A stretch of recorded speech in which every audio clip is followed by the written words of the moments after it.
So to check the engine coolant level, you first want to allow the engine to cool down.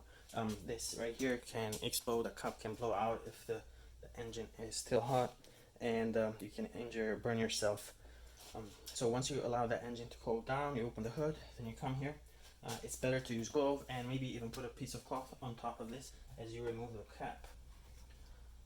Here the engine is completely cold, so we can go ahead. You want to turn this counterclockwise, but turn it slowly, okay? And you should hear pressure start to release, okay? Now right here you can look at if there's any coolant, but to actually check the level you want to look right here at the side. And if you look at the side, it says minimum, so right here is the bottom, and you want to be above that, and right here is the top. You want to be in this range right here. You don't want to be over, you don't want to be under. In this, we're right at the minimum, so that is okay.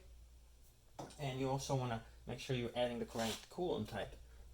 Mixed, typically 50% antifreeze, 50% distilled water, and also use what is recommended by the OEM. In this case, it tells you right here it's a G12 coolant. Or if you're using an aftermarket coolant, make sure it's compatible with your car. And that's it. It's pretty easy. If you are losing coolant regularly, make sure you don't drive with the engine overheating, because you will damage the engine. You can blow a head gasket or cause really expensive repairs. When you put the cap, make sure you tighten it completely until, in this case, it clicks. It might not click in your case, but you want to be as tight as possible there. And that's it. Thank you for watching.